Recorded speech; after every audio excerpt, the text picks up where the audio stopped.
Friends, welcome back to the Arun Sharma channel, and today's video I am talking about key factors to prepare for competitive exams.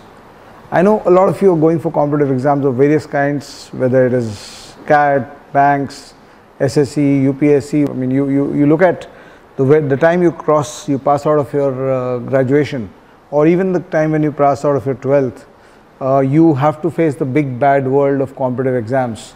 And when you start facing it, there are a few factors that you need to remember when you plan your attack at these exams. And I believe I have got the agenda or the license to talk about this, because as some of you would know, I have cracked the CAT 21 times, 99.9 plus percentile most of the times, several 99.99s with 100 percentiles in quants and DILR various times.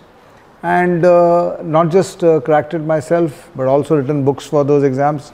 At the same time, trained lakhs of students for all the exams I mentioned, whether it's exams after class 12th or exams after graduation.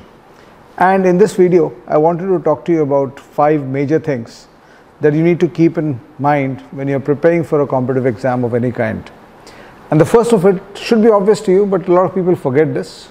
A lot of parents forget this, a lot of society forgets this, that when you're going for a competitive exam, the competition is suddenly expanded. Because if you look at all the other exams you take during your life, whether it is your college exams, your school exams, your unit tests and your final exams in the schools, etc., except the board exams, every other exam has been a situation where you're competing with a few hundred people.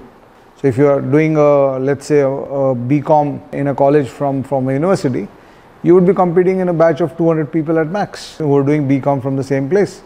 And maybe if you expanded to the university level, you will be competing with 3,000, 5,000, 10,000 people. But when you come into a competitive exam, you are suddenly competing against lakhs of people. Some of these exams are taken minimum by 2 lakh people, and some of these exams that I talked about, especially banking, SSC exams, are actually taken by tens of lakhs of people. I mean, millions of people take the exam, and the seats, are very less. In any of these exams, the ratio of selections is somewhere in the ratio of 1 person, 100 people give it, and 1 or 2 people qualify. So suddenly you are pitchforked against the best of the brains in the country, because for every competitive exams, the best brains will come in. And you need to be aware of this fact. I'm not talking about this to scare you, but you need to be aware of this fact that when you are appearing for a competitive exam, you are actually facing this competition which you had segregated when you entered a plus 2 or a graduation subject, and you were competing against a small batch size of your section or of your class. You were kind of segregated from all this competition. You were insulated from this competition, and suddenly you're coming back to a competitive scenario, and you're going to face all those IITians and all those toppers from various colleges across the country who are going to give the same exam as you, and you're competing on the same platform. So I'm not telling you this to scare you, as I said earlier. Why I'm telling you this is because of the fact that you need to be aware of this when you start preparing. Perhaps the only parallel you have seen to this in your life has been the board exam, but the board exam had a major difference. The board exams you took, there you were given marks rated on your performance. Here it is a competition. You have to beat your competitors here. In a board exam, you're competing against 100 marks. You're trying to get as many marks out of that as possible. So you're not competing. It was not that if somebody else did better than you, it would affect where your ranking was. It was not that. Of course, unless you were in the top 10, top 20 in the country. Otherwise, it didn't matter much. You're working for a percentage. And when you come to competitive exams, you're actually competing against people. So that's the first thing you need to remember. And hence, there are few more things that you need to keep in mind when you are trying to build an attempt at a competitive exam. As I said, be it CAT, be it IPMAT, be it CLAT, be it CUT for the universities, be it UPSC, be it SSC, be it banking, whatever competitive exam, railways, state public service commissions, you talk about whatever exam, this is a feature that you need to be first aware of. And then 4 more things that you need to remember when you start preparing for a competitive exam, which I wanted to talk about in this video. So the second point is that when you're preparing for a competitive exam, you need to get the timeline right. I have trained hundreds and thousands of people, in fact lakhs of people for these exams, specifically for UPSC as well as CAT. and other aptitude exams. And I've always seen that a lot of students get their timelines wrong. So if an exam is considered to be preparable in 6 months, 8 months, 12 months, I would tell people that you at least multiply it by a factor of 1.5 to 2. If somebody tells you that you should prepare for 6 months for this exam, I would tell you that you should prepare for a year. The reason for that is very important, and you need to understand it. The reason why I'm saying that is because of the fact that when you're preparing for a major exam like this, one of the key factors is the consistency that you execute over a period of time. So please remember one thing: intelligence is good, smartness is good, smart work is good, all that is good, but what beats all of them, hands down, any day of the year and any day of the season, is consistent, disciplined work. So you need to put your haunches down, you need to get into a mind frame where you are telling yourself, boss, people tell me this is 6 to 8 months is required for this exam, for this competitive exam that I'm talking about. That's the normal timeline that people talk about for most aptitude tests.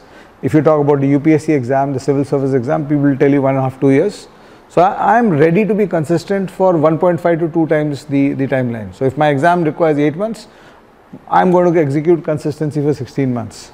That's a very, very critical aspect of what you need to do or what you need to remember when you are preparing for an exam. Get your timeline right and commit to the consistency and discipline for that timeline.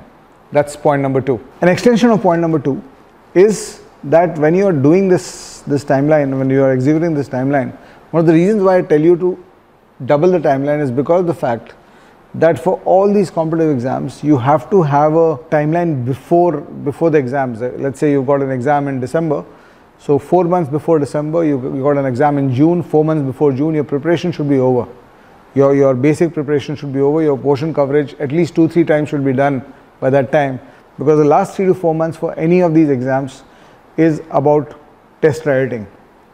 It's about the descriptive tests that form part of the exam, or about taking the aptitude tests that form the nature of the exam. You have to spend the last 3 months of your preparation timeline taking mock tests, analyzing them, and trying to go through the learning that is coming out from there, because the mock test will keep telling you the feedback about what you are doing wrong and what you are doing right. You try to improve the rights and you try to correct the wrongs as you go ahead. And one of the major problems that I see people talk about or people do, one of the major mistakes that I see people make in their CAT prep or any other prep strategy, is that they get the timeline wrong, because what they are doing is essentially the exam is 1 month away and they're still covering portion, and that's a complete no-no. So just keep a very hard timeline when you're planning your exam, especially those of you who go for an exam after a year or 2. Keep a very hard timeline for this is the point where I'll finish my portion the 2nd or the 3rd time, and from here I have a 4-month window where I'm only taking mocks and exams, and I'm trying to then work on things that are not working very well. So that was an extension of point number 2, but actually it was point number 3 that you need to remember when you're taking this exam, when you're going for preparation for any competitive exam. The next point, the 4th point, is the ability to learn. I mean, you need to ensure that during your process of preparation, you have a learning mindset and you understand the process of learning, the unit of learning. How do you do the learning? How do you ensure that when you are preparing for these exams, you define the unit of learning? So for example, in aptitude exams, which I am a master of, 90% of the learning comes from problem solving. In descriptive exams, maybe 30-40% of the learning is in the reading of books and taking content, but 50-60% of the learning is in synthesizing the content. It's not just information intake. You have to take the information into your head, and once the information comes in, you have to allow the information to stay in your mind for a few months and mutate inside your mind. So these are important factors, and unfortunately what I see a lot of people doing is that they are not able to get the crux of what is the learning process involved in the taking of an exam. What is the learning process involved that gives you that delta in terms of learning when you are going for your particular competitive exam. And every exam has a key of what learning it takes. Is it rote learning? Is it problem solving learning? Is it question writing learning? Is it ideation learning? What kind of learning are you focusing on? is something that is key, that you need to understand when you're preparing for your competitive exam. You need to decode your exam to do that. And the last and perhaps the biggest point, the fifth point, I said I'm going to give you 5 major points in preparing for any competitive test, any competitive exam. The fifth and the biggest point, and I always tell my students this for whatever exams I train for, I always tell people this, that enjoy the journey, fall in love with the subjects that you're preparing for. For a change, I mean, even I went through school where I was hating some of the subjects, not liking some of the subjects, and by default liking maybe 10% of the subjects I did during my schooling. But if you are focusing, or if you are interested in cracking a competitive exam where you want to be in the top 200, 500 out of 5 lakh people, out of 2 lakh people, it's not going to happen unless you fall in love with the subjects. And every subject is lovable. Every subject is something that you can fall in love with. And if you have not discovered that, the problem is inside your head. The problem is in how you're looking at that subject. History, geography, economics, biology, botany, geopolitics, mathematics, quantitative aptitude, data interpretation, logical reasoning, verbal ability, reading comprehension, general awareness, general affairs. Every subject is enjoyable if you start to enjoy the intake of that subject and the understanding of the subject and the learning of the subject. Unfortunately, in my personal opinion, 90% of the people I come across who are preparing for competitive exams, and that's my life on a day-to-day basis, are not enjoying the journey. And if you're not enjoying the journey, something is off, something is going wrong in the way you're preparing, and you will never be able to get the best out of yourself. So just make sure that if you're not fallen in love with the subjects you're preparing for, do make that effort to fall in love with the subjects. So those are the 5 points I wanted to talk about. Do look us up. I teach at Mindworks. My courses, we have various courses for various exams on the Mindworks website and the Mindworks app, whether you talk about CAT, GMAT, aptitude exams, pretty much all. And we're also going to start a mathematics course for people who are going for exams like banking and SSC and other government exams.